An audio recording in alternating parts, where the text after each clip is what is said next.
Astronomers have been asking one question for decades. Is space really as black as we think it is? Well, NASA's New Horizons space mission might have just given us the answer. After exploring Pluto, the spacecraft kept going and is now billions of miles away from Earth. This means it's far from all the light pollution we get from sources like the sun and dust particles around our planet.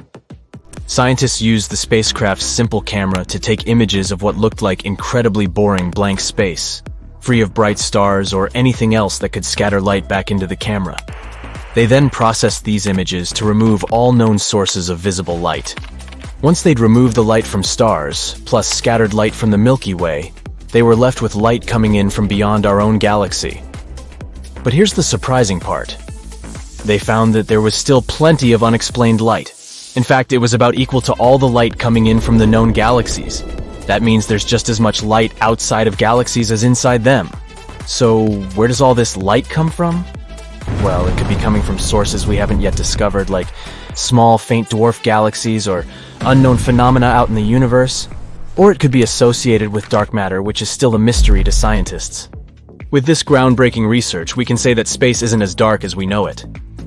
What if we take all the light from the stars and galaxies out there and throw in some gas and dust clouds? What color do we get? Beige.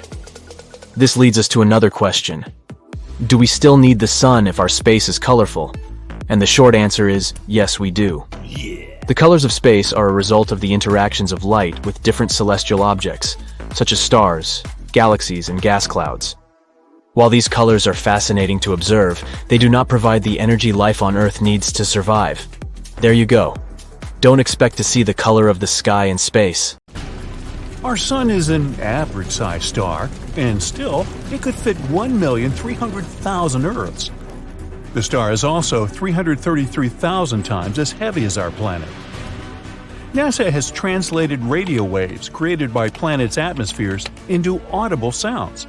That's how astronomers found out that Neptune sounds like ocean waves, Jupiter like being underwater, and Saturn's voice resembles background music to a horror movie.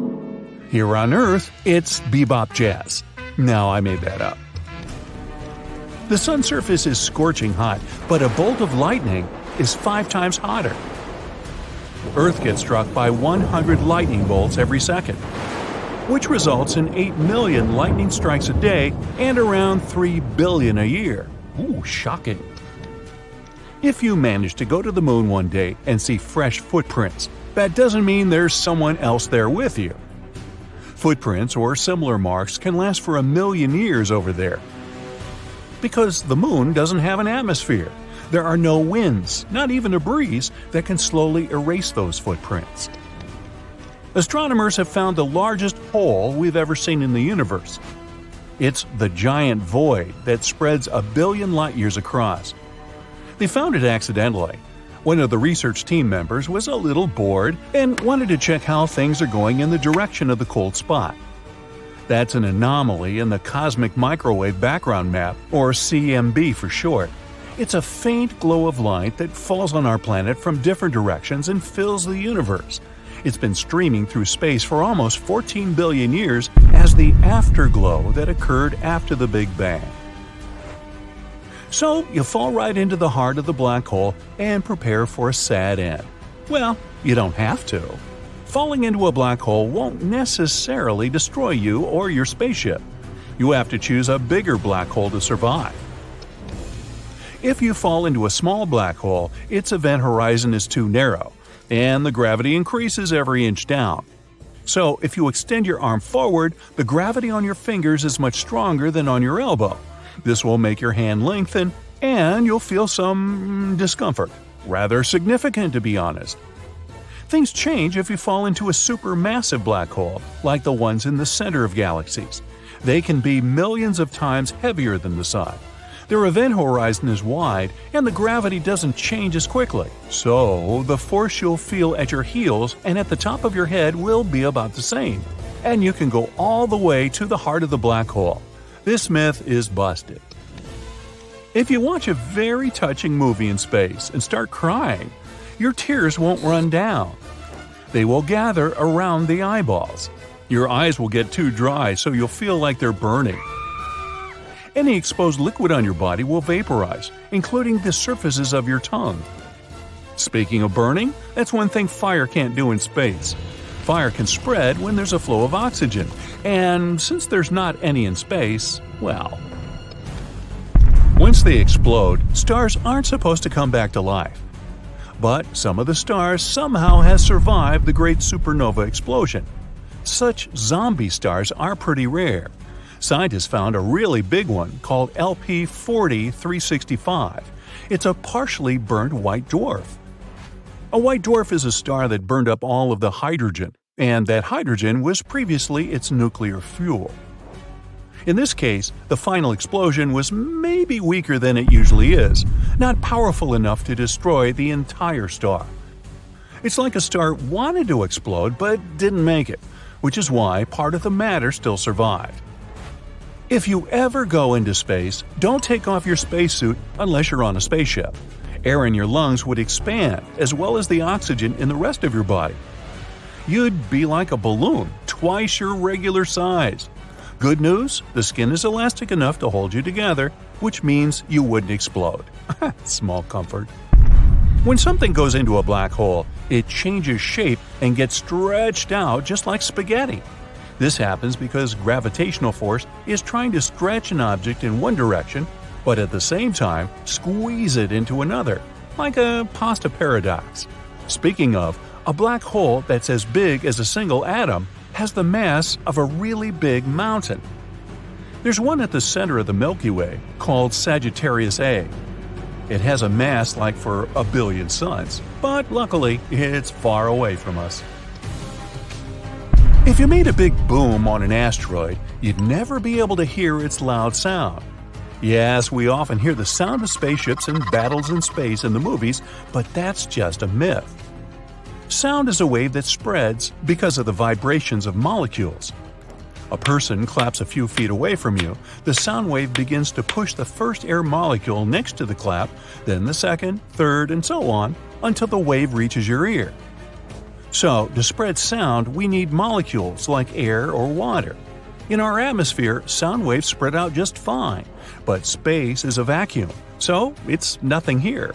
You can clap your hands loudly there, but there just won't be any molecules that can vibrate and carry that sound. So, to carry on a conversation, you'd either need a radio or really good lip-reading skills. Meteoroids orbit the Sun, while the majority of human-made debris orbits our planet. For example, we launched almost 9,000 spacecraft around the world from satellites to rocket ships. Even the tiniest pieces can damage a spacecraft at such high speeds. Galaxies, planets, comets, asteroids, stars, space bodies are things we can actually see in space. But they make up less than 5% of the total universe. Dark matter, one of the biggest mysteries in space, is the name we use for all the mass in the universe that's still invisible to us. And there's a lot of it. It may even make 25% of the universe. Dark energy makes the other 70% of the universe. That adds up to 100, right? Now, let's look at the moon. It always looks at us with one side. This means the moon has a dark side and the sun's rays never get there. Well, that's a myth. The whole point is that the moon is gravitationally locked to the Earth. There are days and nights there too. It's just that this rotation is perfectly aligned with the rotation of the Earth. So whenever you look at the moon, you only see one side.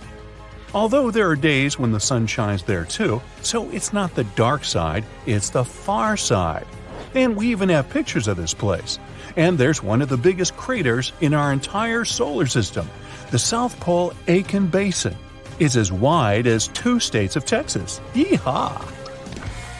One myth that turned out to be untrue is that people have never actually been on the moon.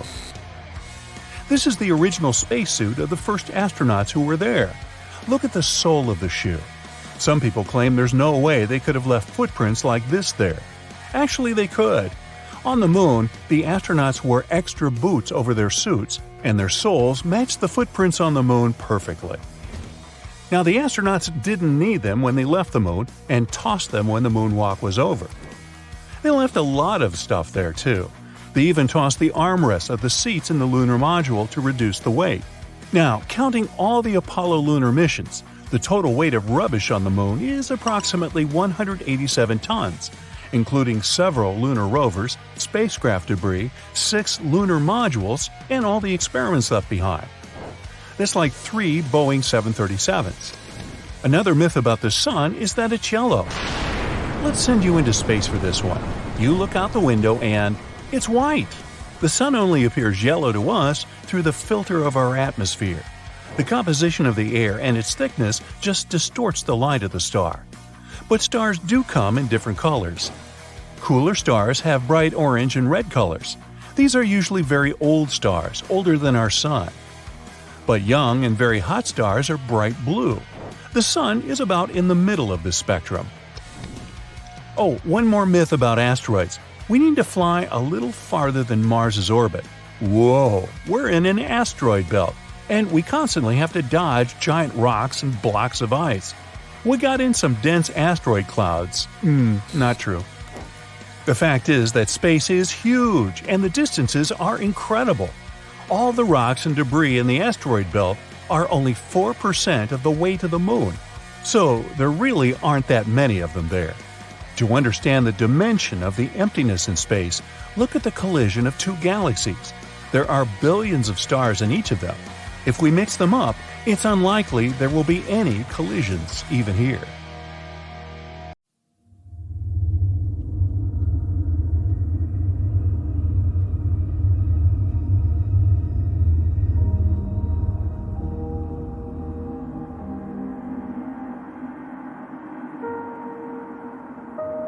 The Sun's heat is beneath our feet. Scientists have figured out that Earth's core is actually as hot as the surface of the Sun, around 10,800 degrees Fahrenheit. One of the reasons it's so incredibly hot down there is because Earth is still shedding heat from when it was created billions of years ago. Also, when an object as big as Mars slammed into the young Earth, it not only created the Moon, according to one theory, but melted the surface of the planet. A lot of that extra heat is probably still stored inside the core. But there's no need to worry. The planet's core is harder for us to access than it is to probe the surface of Pluto. In fact, chances are we may never develop technology that could physically reach the core.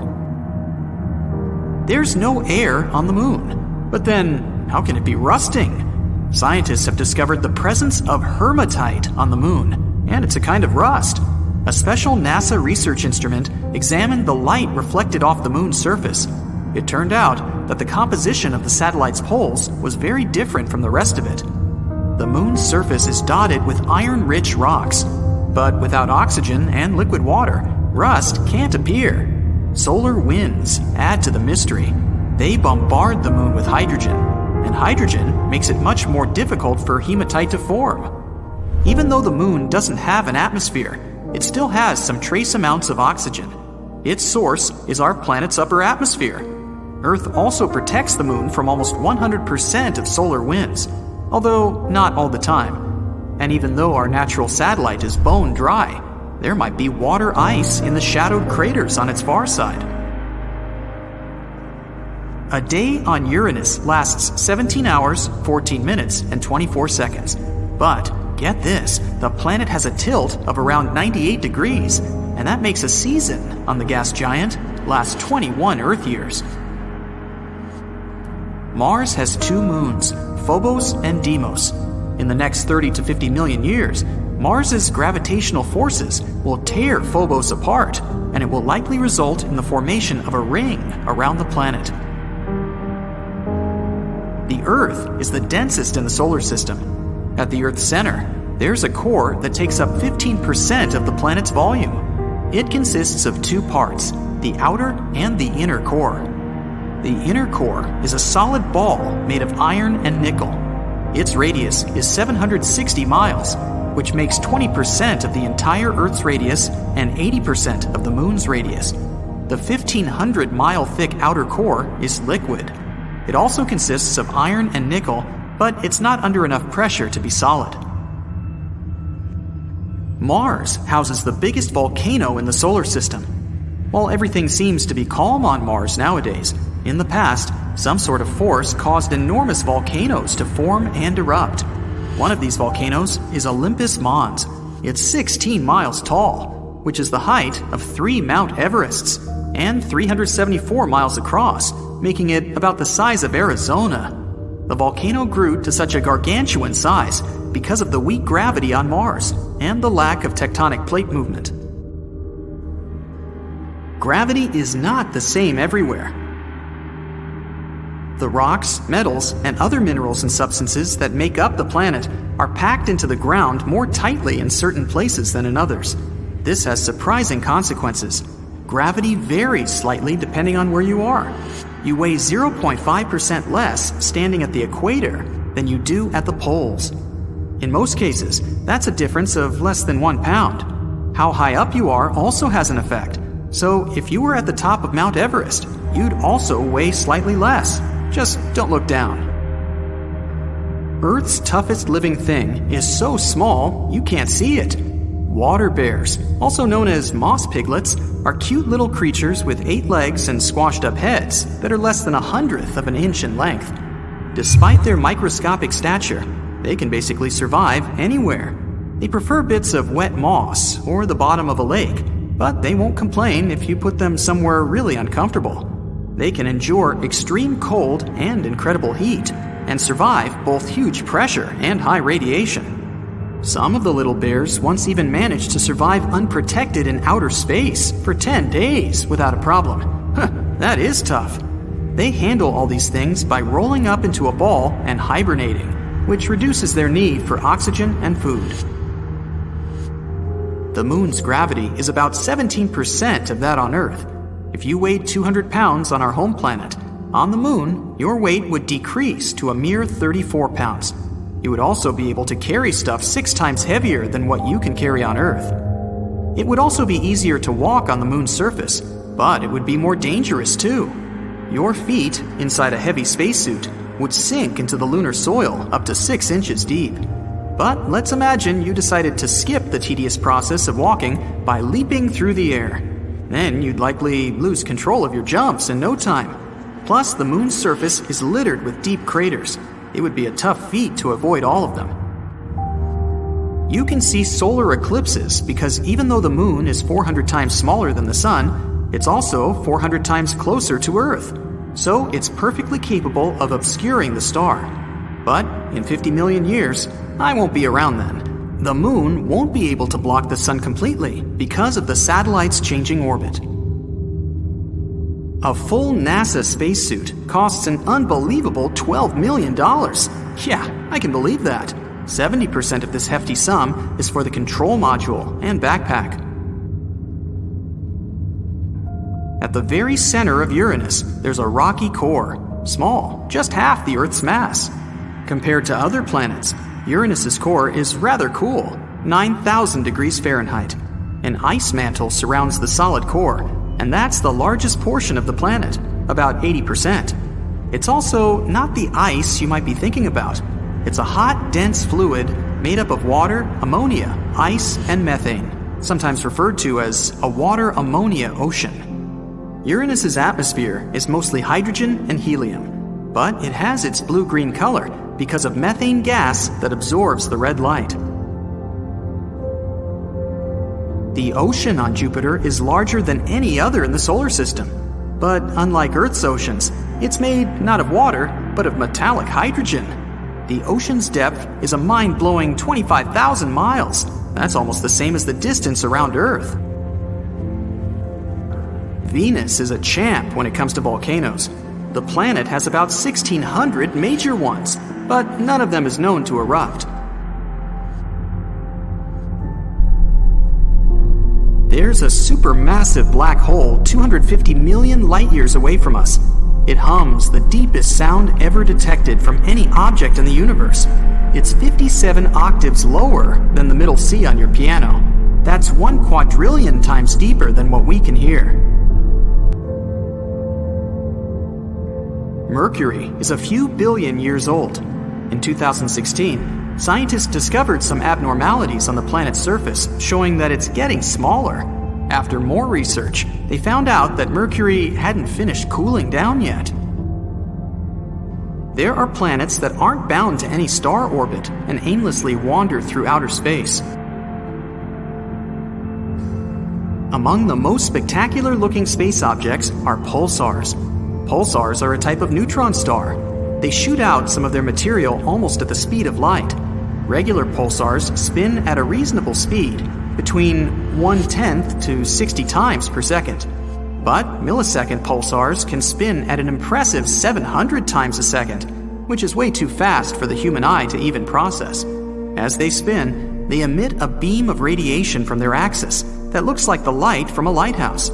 Astronomers can notice pulsars when they face Earth, since it looks like a light being shined on our planet. When the light shines elsewhere, the pulsar can't be seen. Our Sun is insanely massive. Want some proof? 99.86% of all the mass in the solar system is the mass of the Sun. In particular, the hydrogen and helium it's made of. The remaining 0.14% is mostly the mass of the solar system's 8 planets. Saturn's rings are very thin compared to its size. If you had a scale model of the planet that was 3 feet wide, the rings would be 10,000 times thinner than a razor blade. Even though Venus is the hottest planet in our solar system, it still has snow. But not what you'd expect.